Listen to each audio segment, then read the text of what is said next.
The space around the mining colony hung quiet and dark. Pieces of metal drifted slowly through the emptiness. Some pieces were small. Others were as large as buildings. All of them had once been ships. Human ships. Now they were just wreckage. Admiral Krell stood on the bridge of his warship. His name was Crimson Dawn. It was the pride of the Valyrian fleet. Through the main window he watched the floating debris. His 4 eyes moved from one piece to another. Behind him his crew worked at their stations. The sounds of their movements filled the quiet bridge. The battle had lasted 3 hours. 3 human carriers were gone. 7 destroyers would never fly again. The human third fleet was broken. Krell felt satisfied. The humans had seemed weak. Now he knew they were weak. His fleet had won without losing a single ship. Commander Thos walked up behind him. His feet made soft clicking sounds on the metal floor. Thos was young for a commander. His shell was still bright green. It would darken with age. He stopped next to Krell and looked at the wreckage. "The humans are calling us," Thos said quietly. "They want to talk." Krell turned his head. All 4 eyes focused on Thos. "Let them talk," he said. "Let them beg. Open the channel." Those moved to a control panel. His claws touched several buttons. The main screen changed. Instead of showing wreckage, it showed a human face. A woman. Her hair was tied back. Her uniform was torn in places. Dirt covered one side of her face. Behind her, smoke drifted through a damaged bridge. Sparks fell from broken equipment. But her eyes were steady. They were calm. Too calm. This was Captain Lisa Martinez. Her ship was the Thunderhead. It was one of the carriers. It was badly damaged. It tilted at a strange angle. Fires burned in several sections. Yet Martinez sat in her command chair as if nothing was wrong. "Admiral Krell," she said. Her voice was strong. "I am sending you our surrender terms," Krell laughed. The sound was harsh and loud. Other officers on the bridge laughed too. "Your surrender terms?" Krell said. "You have no fleet. You have no weapons. You will accept our terms, or we will destroy what is left of your ships." Martinez smiled. It was a small smile. A cold smile. Something about that smile made Krell stop laughing. "You do not understand, Admiral," she said. "I am not offering our surrender. I am offering you the chance to surrender to us." The bridge went silent for a moment. Then the laughter started again. It was louder this time. Even Thos laughed. Krell leaned forward in his chair.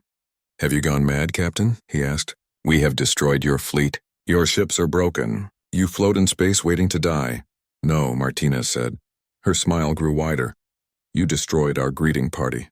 Admiral, you need to understand something important. We do not send our best ships to meet unknown aliens. We send the ships we can lose. The ships that do not matter." Something cold touched Krell's heart. "What are you saying?" he asked. Martinez leaned forward. "I am saying that you just made humanity angry," she said. "And now the real fleet is coming." Before Krell could speak, an officer screamed. "Admiral, multiple ships appearing. They are coming out of hyperspace. Distance is 200,000 kilometers." Krell spun around. He looked at the tactical screen. His blood turned cold. The screen showed dozens of new contacts. Then hundreds. Then thousands. Ships of every size were appearing. They came through tiers in space. They kept coming. More and more and more. There were carriers 10 times larger than anything Krell had seen. Battleships covered in weapons. Destroyers moving in perfect lines. Behind them came massive structures. They looked like floating cities. They were armed cities. Cities that could fight. 20 human fleets just entered the system, Martinez said from the screen. "That is about 12,000 ships, Admiral. And every single one of them is angry about what you did to us." Krell stared at the tactical display. His fleet had 300 ships. He had thought it was strong. He had thought it was powerful. Now it looked like nothing. The human ships filled the entire display. They surrounded his fleet. There were so many that the computer could not count them all. "You see," Martinez continued, "humanity learned something long ago. The most dangerous thing you can do is make us think you won, because that is when we stop being nice. That is when we show you what we really are." Those moved close to Krell. His voice shook. "What are your orders, sir?" he whispered. Krell watched a human dreadnought move into position. It was as big as a moon. Weapons on its hull were already glowing. They were charging. Ready to fire. He thought about his crew. He thought about his family back home. The war had seemed glorious an hour ago. Now it seemed like suicide. Open a channel to all ships, Krell said. His voice was quiet. Tell them to stand down. Tell them to power down all weapons. And tell them to pray these humans show mercy. Martinez nodded from the screen. A wise choice, Admiral, she said. We will talk about terms later. After you are secured. And Admiral, welcome to humanity's real navy. The screen went dark. Krell stood in the quiet bridge. Around him, officers powered down weapons. The hum of the guns faded. The lights dimmed. Through the window, he could see human ships moving closer. They came slowly, carefully. Like hunters approaching wounded prey, Krell realized something terrible. He had not won a battle. He had not defeated humanity. He had simply announced his presence to a sleeping giant. And that giant was very, very dangerous. The Third Fleet had not been Earth's strength. It had been a test, a trap, and he had walked right into it. Now Krell would face the consequences.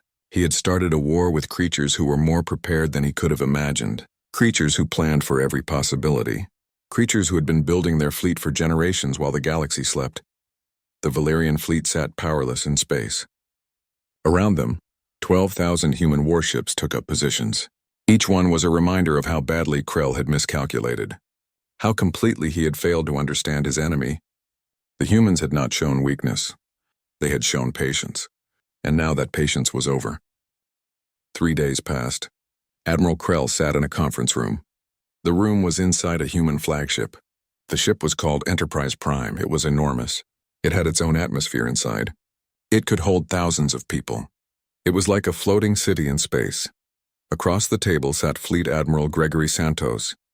He was an older human with gray hair. His hands showed many years of work. His eyes showed many years of war. Between them was a holographic display. It showed the positions of both fleets. The Valerian ships were surrounded. The human ships were everywhere. Krell had spent 3 days trying to understand. How had he been so wrong? How had human intelligence been so wrong? Every report said the Third Fleet was Earth's main defense. Every scout confirmed it, but it had all been lies. Or rather, it had been a carefully built illusion. You are wondering how we hid so many ships, Santos said. He poured 2 glasses of amber liquid. He pushed one across to Krell. Every species asks that question when they see our real fleet. Krell looked at the glass but did not touch it. Your Third Fleet was listed as your primary defense, he said. Every intelligence report confirmed it. Every analysis agreed. You sent your best ships against us. No, Santos replied. He drank from his glass. We sent our most visible ships. Admiral, humanity has been in space for over 300 years. We have colonized 400 worlds. We control 80 star systems. Did you really think we would protect all of that with only 30 ships? The question hung in the air.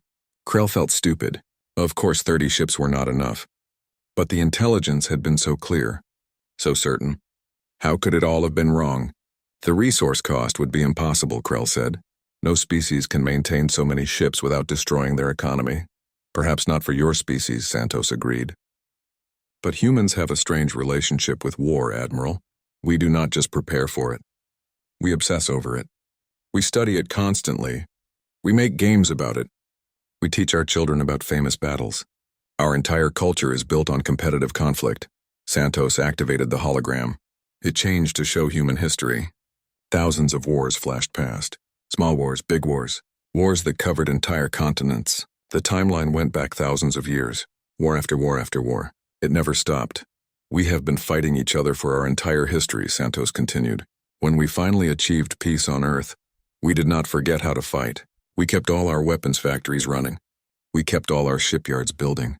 We kept all our military academies training, because we knew that someday we would meet someone else out here. And we wanted to be ready. Krell finally picked up the glass. His claws clicked against it. So the Third Fleet? He asked. Was a diplomatic gesture, Santos said. A show of force that was large enough to be credible, but small enough not to cause panic. We put our oldest carriers out there. Our most expendable ships. Captain Martinez and her people volunteered for that duty. They knew the risks. They knew they would lose? Krell asked. They knew they might lose, Santos said. There is a difference.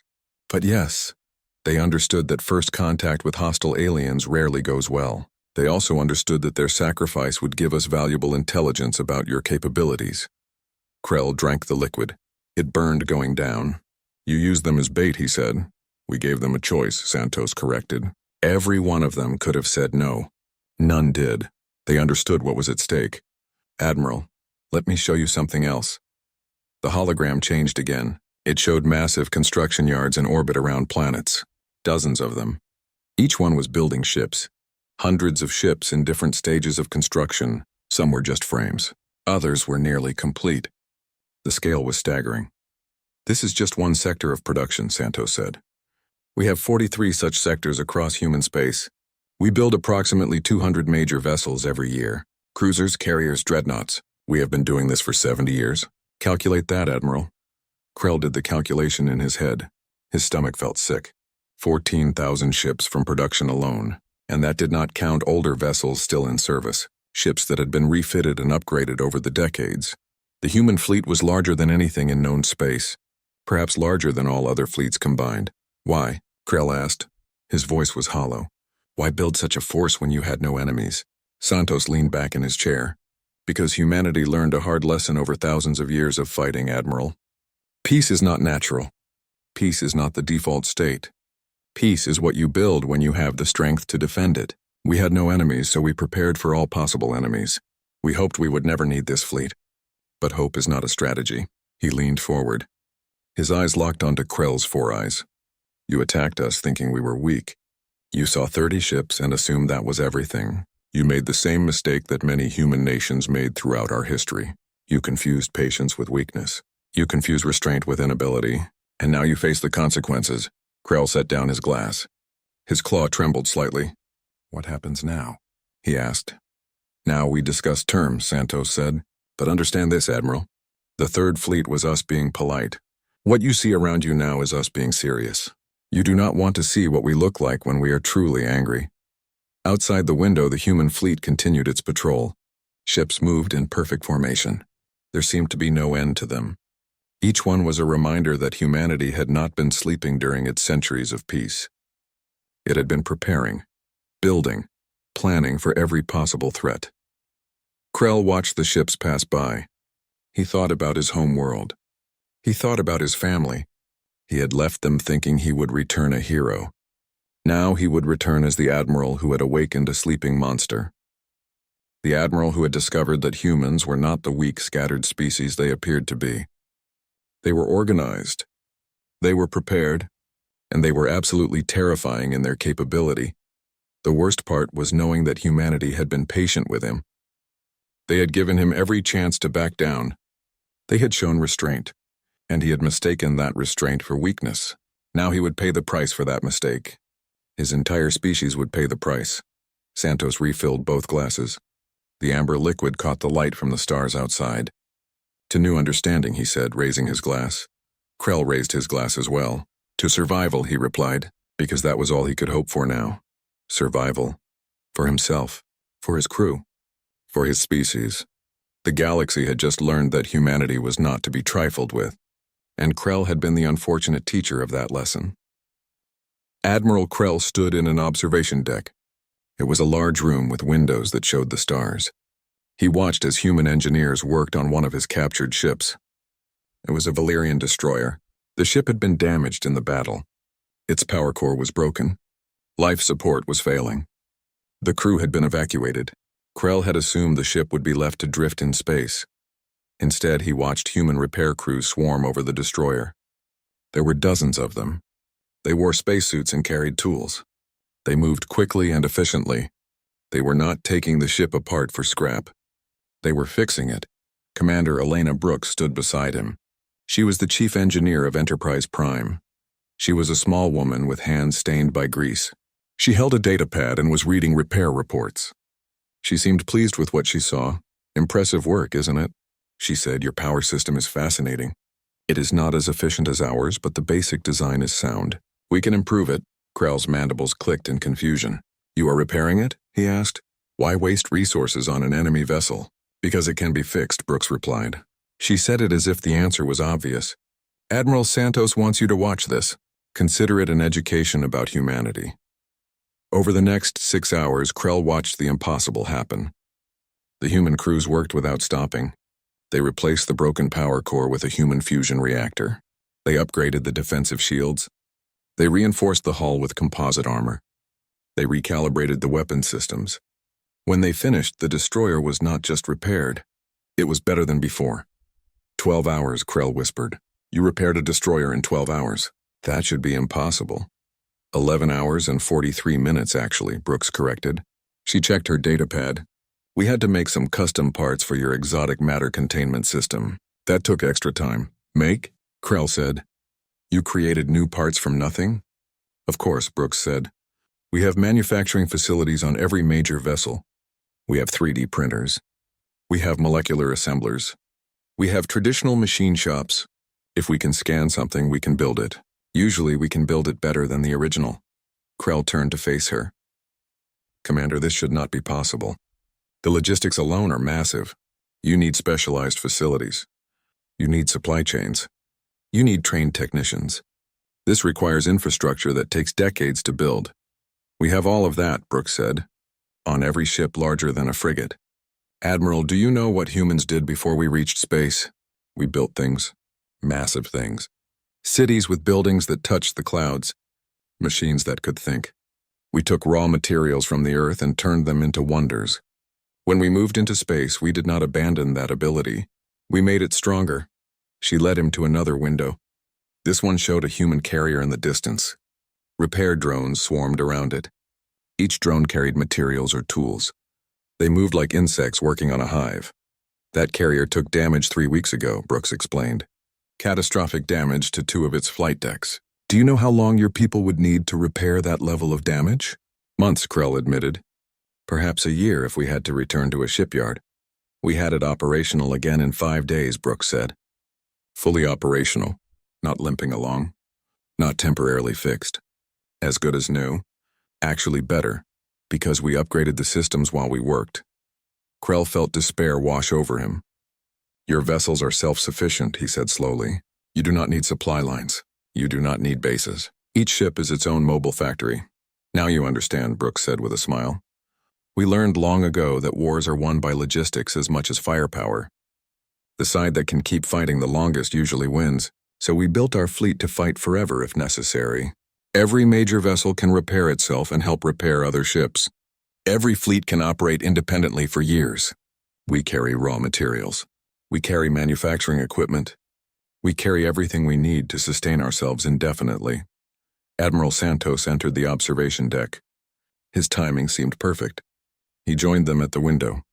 Together they watched as the repaired Valerian destroyer conducted system tests. Its engines glowed bright and clean. Beautiful, isn't she? Santos said. Your engineers did good work on the original design. With a few human improvements, she will serve very well. Serve? Krell repeated. You intend to use our ship? We are giving her back to you, Santos said, along with all your surviving vessels. All repaired. All upgraded. Consider it a gesture of goodwill. Krell stared at him. The strategy made no sense. You repair our ships and return them? We attacked you. We destroyed your third fleet and you reward us? Yes, you attacked us, Santos agreed. And now you have learned your lesson. Admiral, we do not want to be your enemies. We want to be your partners. But partnership requires respect.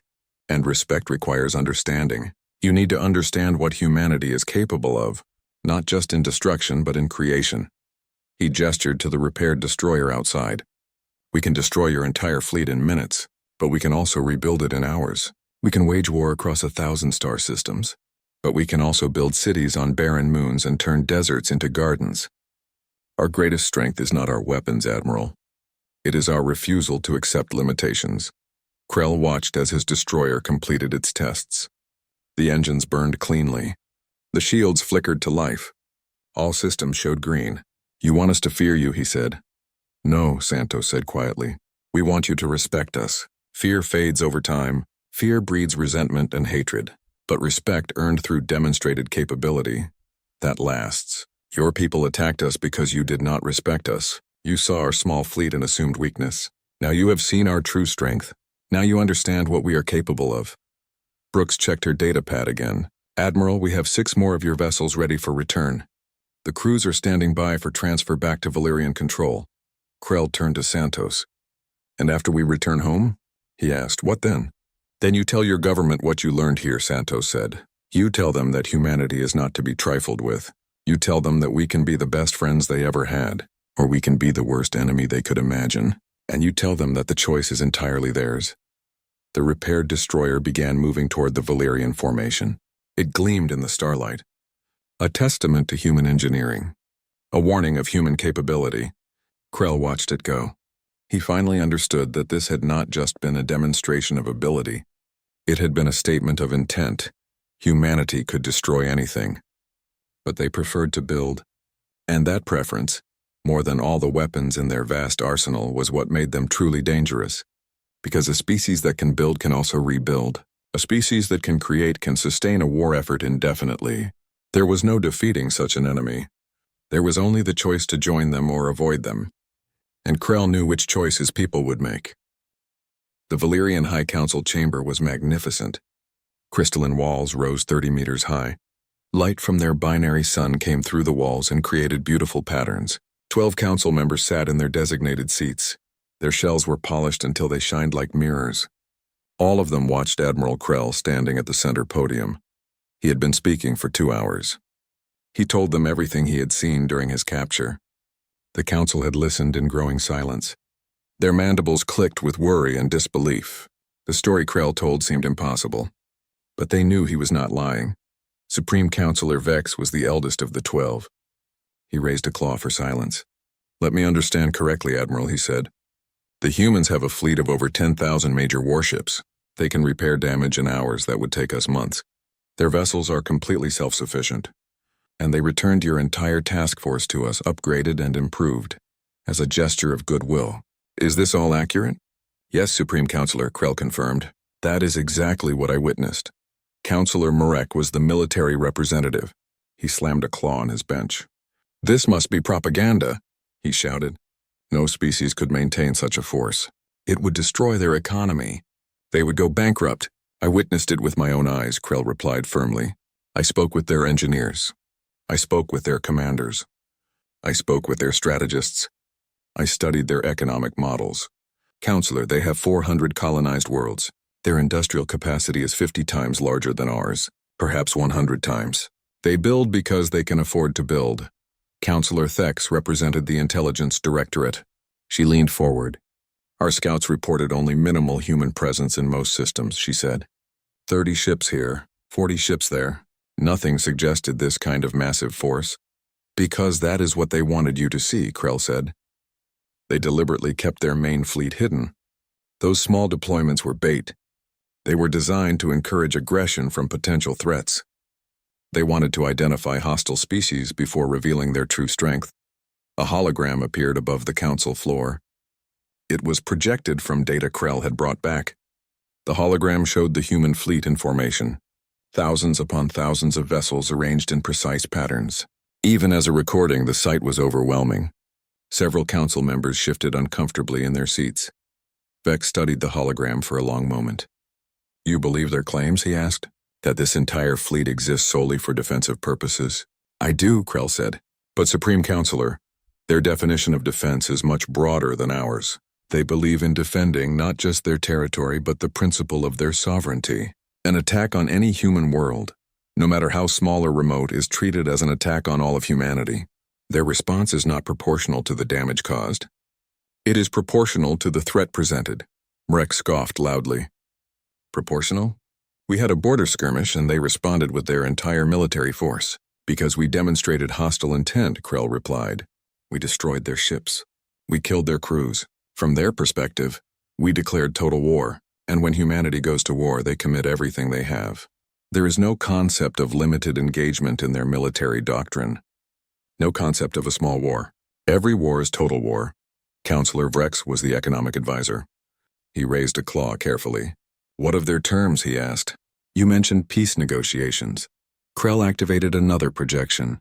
A treaty document appeared, written in both Valerian and human languages. "They propose a non-aggression pact," he said. "Formal diplomatic relations, technology exchange programs, trade agreements that are favorable to both parties."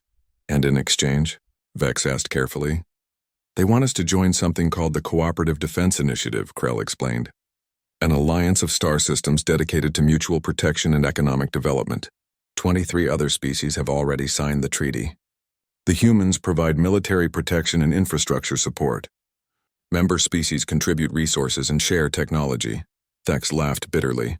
So they conquer us economically instead of militarily. Very clever. Very efficient. I thought the same thing at first, Krell admitted, until I researched the existing member species. The Caraxians joined 40 years ago. Their economy has grown by 300% since then. The Threnians joined 20 years ago. They have eliminated poverty entirely and expanded to 12 new worlds. Every single species that has joined this initiative has prospered dramatically. Rex stood up. His shell gleamed in the light. You would have us submit to these creatures, he demanded. Become their vassals? Their servants? I would have us survive, Krell said bluntly. The room fell silent. Counselor, we attacked them with our most advanced fleet. We used our best tactics. We employed our newest weapons. They defeated us without suffering a single casualty among their main forces. Then they repaired our vessels and sent us home with a polite invitation to negotiate. This is not submission. This is pragmatism. This is wisdom. Vex raised a claw. The chamber went quiet. Admiral Krell, he said slowly, in your professional military opinion, could we win a war against humanity if we committed our full resources? Our entire fleet? Our entire military? Everything we have? Krell met the Supreme Counselor's gaze without flinching. No, Your Eminence, he said clearly. We could not win. Even if we mobilized every ship, every soldier, every resource of our empire, we would lose, and the loss would be absolute and total. The humans do not fight for territory. They do not fight for resources. They fight for principles, for ideas. If we force them into a full war, they will not stop until we are no longer capable of threatening them ever again. That could mean occupation. It could mean disarmament, or it could mean something much worse. The council chamber fell completely silent. The hologram continued to rotate slowly. It showed the human fleet from every angle. Each vessel was a reminder of how thoroughly and completely they had misjudged this species. Finally, Vex spoke. His voice was heavy with the weight of the decision. Then we have no choice, he said. We will accept their terms. We will join this cooperative defense initiative, and we will pray that humanity's commitment to peace is as strong as their capacity for war. Krell bowed deeply. I believe it is, Your Eminence, he said. The humans showed me something during my captivity. They showed me plans for infrastructure development. They showed me medical technology sharing programs. They showed me educational exchange initiatives. They want partners, not subjects. They want to build something larger than any single species could achieve alone.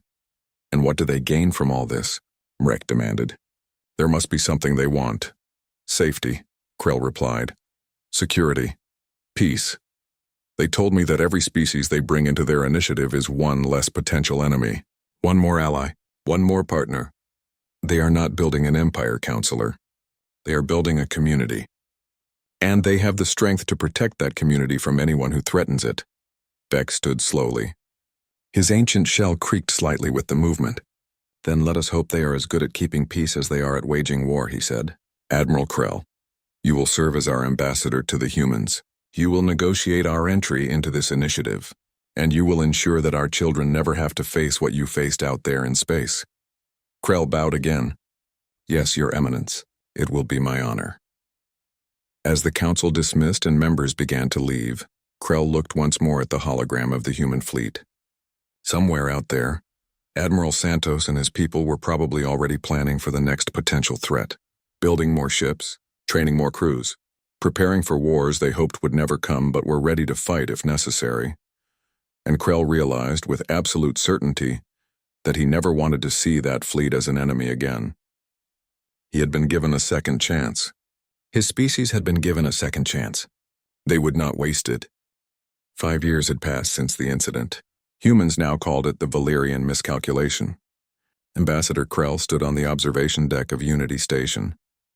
This was a massive orbital platform that served as headquarters for the Cooperative Defense Initiative. Around him, representatives from 37 different species talked and worked together. They discussed trade agreements. They discussed technology exchanges. They discussed mutual defense protocols. The station itself was amazing. It combined engineering from many species. Valerian crystalline architecture blended perfectly with human structural efficiency. Caraxian environmental systems maintained perfect conditions for all species present. Thranian computing networks coordinated everything with precision that would have seemed like magic just 10 years ago. Admiral Santos approached. He was now Supreme Commander of the CDI Defense Force. His gray hair had turned completely white, but his eyes remained sharp and alert. He looked as capable as ever. "Ambassador," Santos greeted him warmly. "Enjoying the view?" Krell gestured to the viewport. Outside, ships from dozens of species moved in coordinated patterns. Valerian destroyers flew alongside human carriers. Caraxian frigates patrolled with Thranian cruisers. The unified fleet had grown to over 20,000 vessels. All of them worked together under the CDI banner. "It still amazes me," Krell admitted.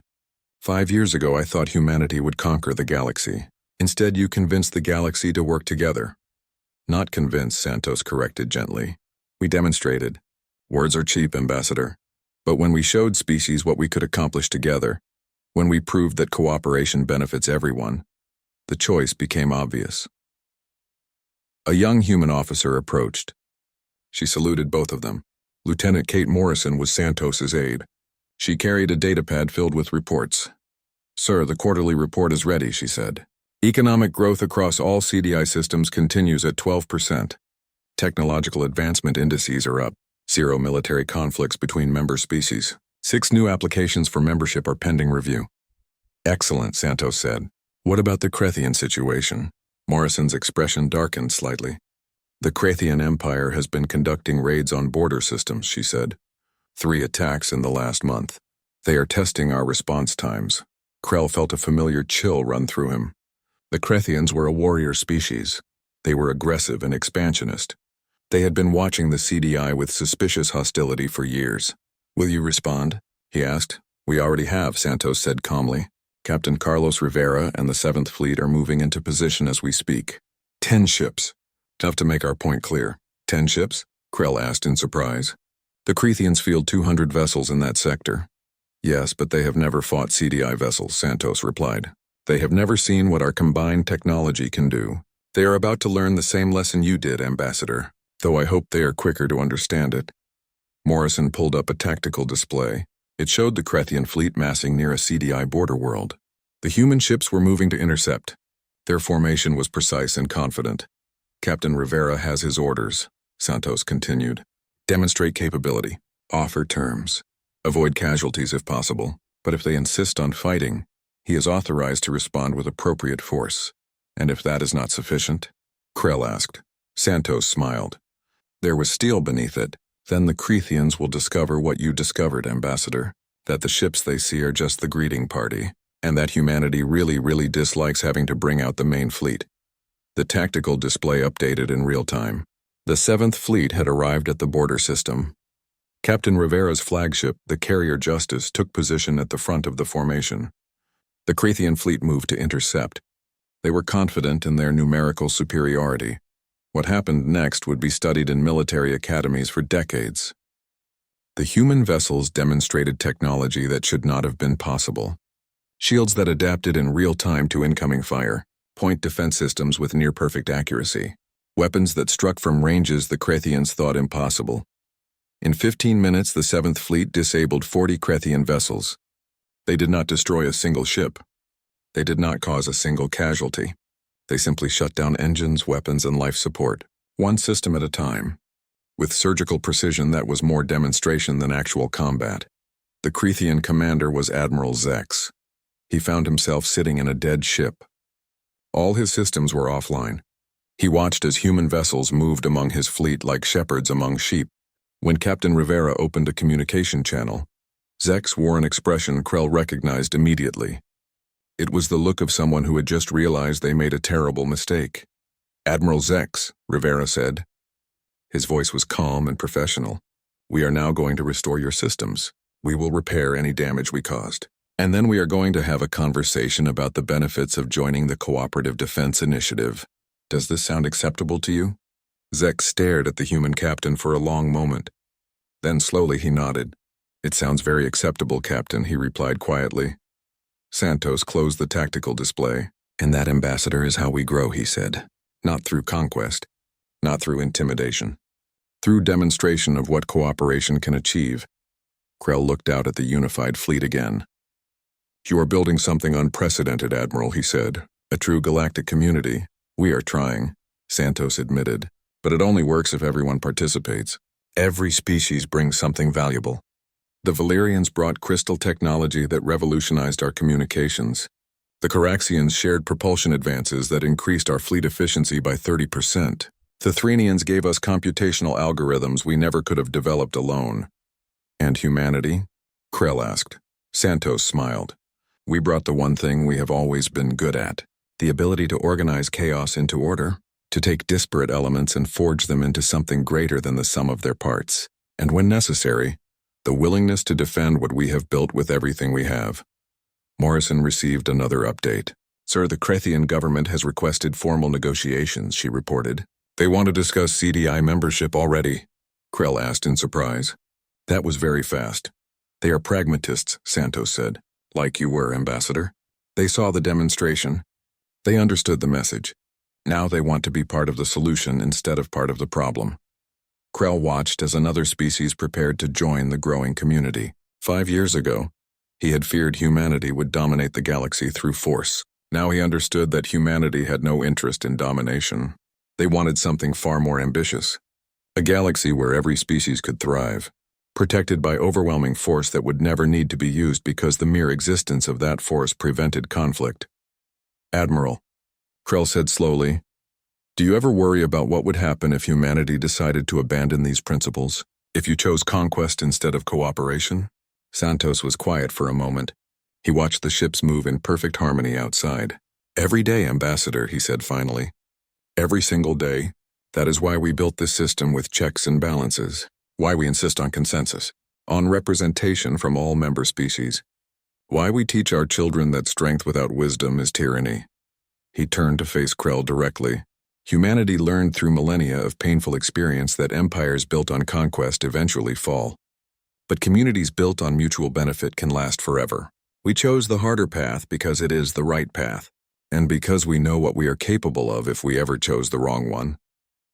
As the Ambassador and the Admiral stood together, watching the unified fleet patrol the void, Krell reflected on how much had changed. 5 years ago, he had attacked humanity thinking them weak. He had learned they were anything but weak. But more importantly, he had learned they were wise. They had the power to conquer but chose to cooperate. They had the strength to dominate but preferred to partner. The galaxy was changing. Not through conquest but through cooperation. Not through fear but through respect.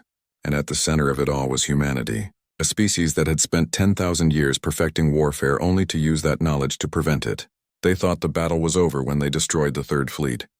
They had no idea humanity was just getting warmed up. 10 years after the Valerian miscalculation, the galaxy had transformed completely. Ambassador Krell stood in his office on Unity Station. The walls displayed live feeds from 50 different systems. Each feed showed cooperation between species, construction projects, trade convoys, joint scientific missions. The dream of a unified galactic community had become reality. A soft chime announced a visitor. The door opened and Captain Lisa Martinez entered. She was older now. Lines marked her face. Her hair showed streaks of gray, but her eyes remained as sharp as they had been during that first transmission 10 years ago. She was no longer a captain. She was now Admiral Martinez, second in command of the entire CDI Defense Force Ambassador. She said warmly, I hope I am not interrupting. Never, Admiral, Krell replied. He gestured to a chair. Please sit. I was just reviewing the anniversary preparations. Martinez sat down and smiled. 10 years since I told you the real fleet was coming. Hard to believe it has been so long. Krell's mandibles clicked in what passed for a Valerian laugh. I remember your smile, he said. That cold, knowing smile. It haunted my dreams for months afterward. I apologize for that, Martinez said, though her smile suggested she was not entirely sorry. But we needed you to understand. You and your people. The galaxy needed to understand, and we did, Krell said. Though I must confess something to you, Admiral. Something I have never told anyone else. Martinez leaned forward with interest. Please, she said. When I returned home and reported to the High Council, I recommended surrender immediately, Krell said. But inside I was terrified. Not just of your weapons, not just of your numbers. I was terrified of what humanity represented. A species that could build such overwhelming force and then choose not to use it. That level of restraint seemed more dangerous than any weapon. Martinez nodded slowly. You were right to be afraid, she said. Restraint is harder than violence. It takes more discipline, more wisdom, more strength of character. Any species can destroy, but building, creating, choosing peace when war would be easier, that takes something special. She stood and walked to the window. Outside, construction drones worked on a new wing of Unity Station. Ships from dozens of species moved in coordinated patterns. The CDI now included 53 member species. More applications arrived every month. You know what the real secret is? Martinez asked. The thing that makes humanity effective?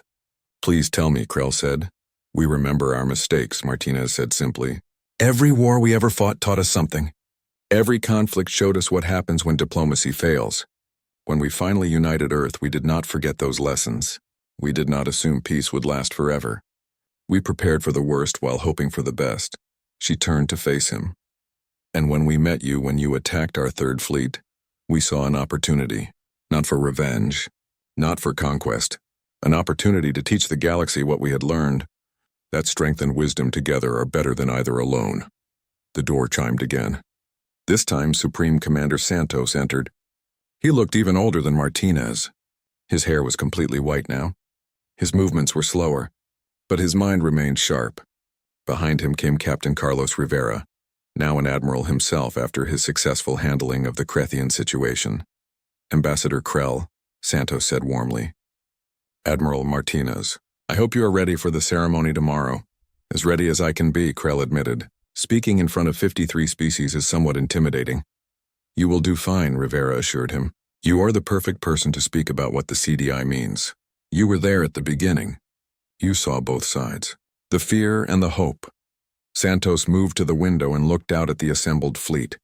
25,000 vessels now, he said quietly, from 53 different species, all working together, all protecting each other. It is more than I ever dreamed possible when we started this. The dream was always possible, Martinez said. It just needed the right foundation, strength to protect it, wisdom to guide it, and patience to let it grow naturally. Krell joined them at the window. I have a question I have always wanted to ask, he said. If we had not attacked that day, if we had approached peacefully from the start, would you still have revealed your true fleet size? Santos considered the question carefully. Eventually, he said, but it would have taken longer. Trust builds slowly through peaceful contact. Your attack, though regrettable, allowed us to demonstrate our capabilities and our intentions simultaneously. You saw our strength and our mercy in the same moment. That made a powerful impression. It certainly did, Krell agreed. His mandibles clicked with dark humor. I returned home expecting to report a great victory. Instead, I reported the most complete defeat in Valerian history. And yet, 10 years later, it was the best thing that could have happened to us. Rivera pulled up a holographic display. It showed economic data from the past decade. Every member species of the CDI has seen growth, he said. Some dramatic. The smallest increase was 40%. The largest was over 400%. Poverty has declined. Education has improved. Life expectancy is up across the board. And military conflicts? Krell asked, though he already knew the answer. 0 between member species, Rivera confirmed. We have had 3 situations like the Krethian incident. Species testing our resolve. Each time we demonstrated capability without causing casualties. Each time they joined afterward. The pattern holds, Martinez smiled. Turns out that showing you can destroy someone while choosing not to is very persuasive. A young officer entered the room. She was human, barely out of the academy. She saluted nervously. Sirs, ma'am, ambassador, she said. The delegates are beginning to arrive for tomorrow's ceremony. We have representatives from all 53 member species confirmed. Additionally, 7 non-member species have sent observers. 7 observers? Santos said with interest. From which species? The officer consulted her datapad. The Vex Collective, the Ormian Federation, the Crystalline Chorus, and 4 independent systems, sir. Santos exchanged glances with Martinez and Rivera. That is promising, he said. Very promising indeed. After the officer left, Krell turned to the 3 human commanders. I have one more question, he said. What happens when you are gone? All of you, the founders of the CDI? Will this community survive without you? Santos smiled. That is exactly the right question to ask, Ambassador. And the answer is yes, because we built this community on principles, not personalities, on systems, not individuals. Every member species has equal representation. Every decision requires consensus. We are not building a cult of personality around human leaders. We are building institutions that will outlast all of us. Martinez nodded in agreement. In fact, we are already preparing for succession. In 5 years, I will retire. Admiral Rivera will take my position, and his replacement will not be human. We are deliberately rotating command positions among species. The CDI must be seen as belonging to everyone, not just humanity. Krell felt a surge of respect. You have thought of everything, he said. We try, Santos said modestly, but we also know we cannot predict everything. The future will bring challenges we have not imagined. That is why we focus on building strong foundations and teaching principles rather than imposing rules, flexibility within a framework of shared values. The four of them stood together at the window. Outside, the galaxy continued to turn. Ships moved through space. Construction continued. Life flourished in ways that would have seemed impossible just a decade ago. The dream of a peaceful, prosperous galactic community was no longer a dream. It was reality. Tomorrow, Krell would stand before representatives of 53 species. He would tell them the story of the Valerian miscalculation, how fear and aggression had led to contact with humanity, how that contact had transformed from conflict to cooperation, how the galaxy had learned that humanity's greatest weapon was not their fleet but their vision for what the galaxy could become. They thought the battle was over when they destroyed the Third Fleet. They had no idea. Humanity was just getting warmed up. But instead of bringing war, humanity had brought something far more powerful. They brought hope. They brought vision. They brought the possibility of a galaxy where every species could thrive together. And as Krell looked at the 3 human officers beside him, he understood completely. Humanity had not conquered the galaxy. They had done something far more impressive. They had convinced the galaxy to conquer its own divisions, to overcome its own fears, to build something greater together than any species could build alone. That, he thought, was the most human achievement of all. Taking the impossible and making it inevitable, one demonstration of capability at a time, one act of cooperation at a time, one species at a time, until the entire galaxy looked different, until war seemed like ancient history, until peace seemed like the natural order of things. That was what humanity had built, and it would last for generations to come.